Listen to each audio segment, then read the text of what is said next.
What's up guys, Nick here for another Cinema 4D tutorial, and today we're going to be covering something a little bit different. Not everybody even knows that it's inside Cinema 4D, but I'm going to try to cover some of the basics of sculpting within inside Cinema 4D. And so this is the sculpting layout that Cinema 4D gives you the option to. You can find it by just coming up to this right hand corner. Usually you're on standard or startup, usually they're identical, but if you come down to sculpt, you'll get this with all the sculpting tools here. And I'll try to run through all of them to kind of tell you what they do and some of the basics of it. So let's get started. First, we're going to just throw a sphere in there because spheres are easy to work with. So I'm just going to set garage shadings lines on so that we can see our polygons and lines. And the first thing that you're going to need to do is you have to make whatever object you're sculpting editable. So we'll come here and we'll just make it editable. And now it opens up some of these options. So the first option on our page is subdivide, which is pretty self-explanatory. We click subdivide and it just subdivides our objects. So the more we click it, the more segments we're going to get. And then they actually give you this button here to decrease the subdivisions and increase them once you've subdivided it. So we don't need too many, so we'll stick with something like this. And now we'll come down to the tools. So the first one that we're going to get is the pool tool.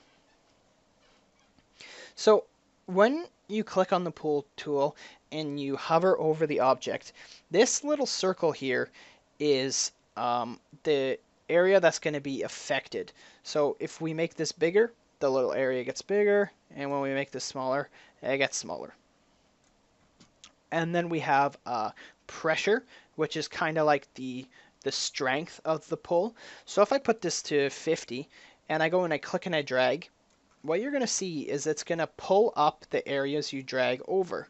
So, and the more you drag over a single area, the higher and higher that area is going to go. And you can pull on multiple sides here. You can keep sculpting areas up like this, deform some of the object. So this is pretty much the basic use of our pull tool. There is some other options. Steady stroke, it kind of gives a delay in your stroke. I'll show you. It makes a little bit more sense.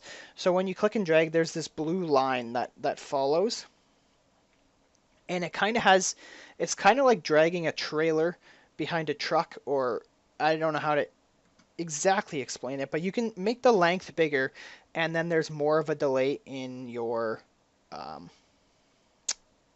tool, and I think it lets you have a little bit more control, a little bit more steadiness in your stroke instead of being exactly where your mouse is. So if you're a little bit wobbly, you're not going to get that much wobble in there with your steady stroke. Spacing, it's pretty much applies whatever deformation that you have set every 2% of your, so if we crank this up, we're gonna get barely any. So that might be a little bit too much. I'll crank up the pressure so that we can see this. Come over here. So it's tough to see, but it spaces out the deformations. It might be hard to see on the monitor, but it's not constantly applying the deformation. Like if I drag this around here, you can see only every X amount it applies a deformation. It might be a little bit hard to see on your screen. Edge detect, I believe it only does it on the edges of stuff. I'm not 100% sure of this, but, or it might only do it on edges of polygons and stuff. And then we also have this last one down here, which if you click invert will push we can turn spacing off, we'll push, it will deform into our object as well. So we can drag our mouse around, we can deform our object invertedly instead of just the kind of outwards. You can do inwards as well, like so. So, and that's pretty much the basics of the pool tool. You can actually load some of the brushes. A lot of Cinema 4Ds will come with a preset, so you kind of click and drag to make how big it is. And so if I make this like 500% pressure, you might be able to see it a little bit better. But we had loaded this. It was a screw, but we'll grab something that might be a little bit more obvious. So I don't know what that is. Don't know what's going on there. That's a little odd.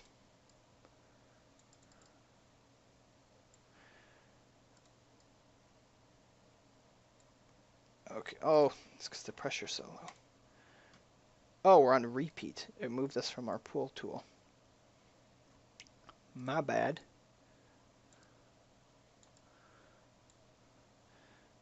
All right. Let's see what we got here. Inverts off. All right. Well, I don't know exactly what's happening, but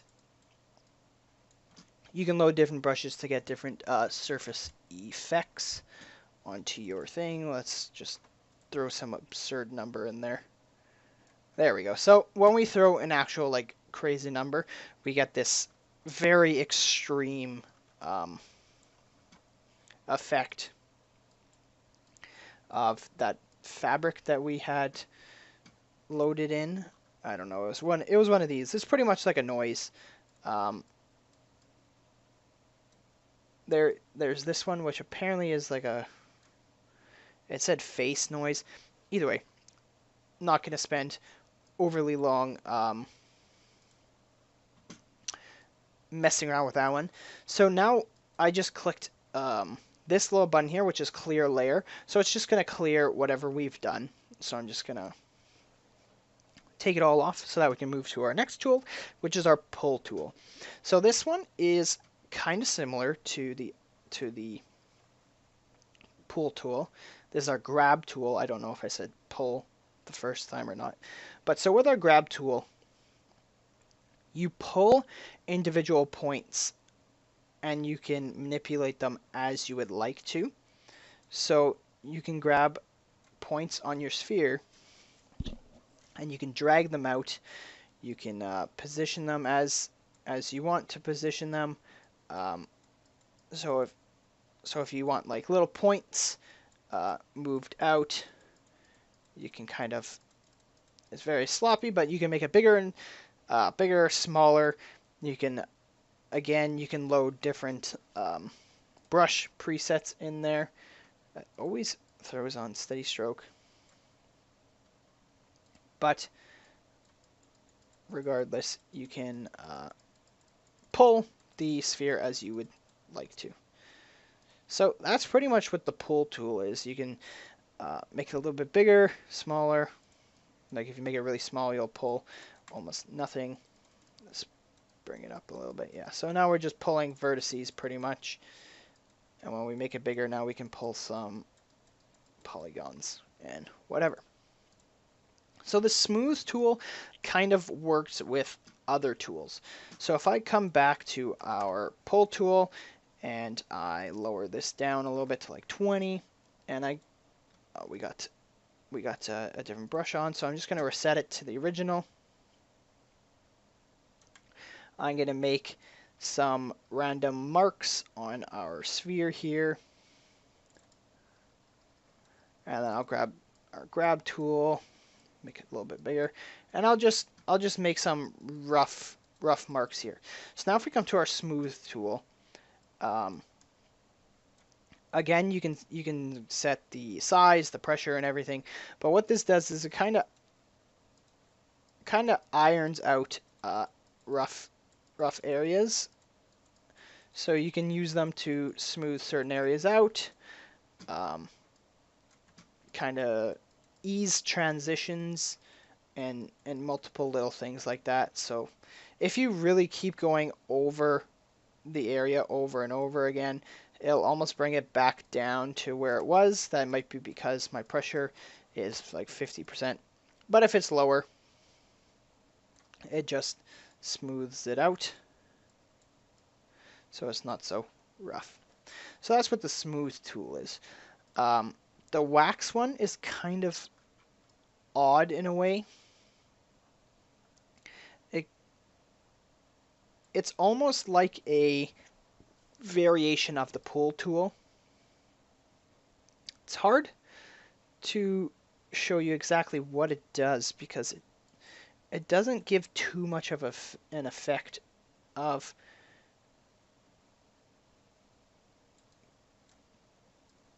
it's hard to see, but if you mess around you'll see what it does. It kind of just I don't even know how you would go about explaining what it does, but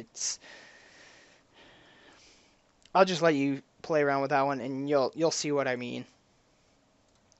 We have our knife tool, which is pretty much, imagine using a plastic knife in Play-Doh, and you can kind of make these straight lines, these sharp straight lines inside your object. I guess that could be used for creating patterns or textures inside your object. It's a little weird, but I'm sure you would find a use for it eventually. Again, there's a lot of the same options, like you can invert to make it come outwards. There's the edge of text, spacing, steady stroke. There's presets for your knife, all that stuff.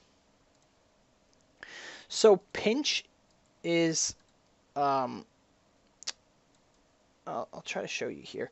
You pretty much pinch polygons together. It's kind of exactly what you talk about, but it takes an area and it shrinks it down, and it kind of just pulls that little area together.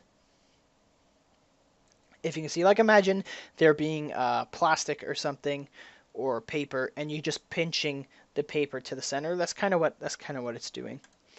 Flatten is exactly what it says. It just flattens out whatever you have. Inflate is, again, it's very self-explanatory. It's very similar to the pull tool. I think it's just a little bit more aggressive.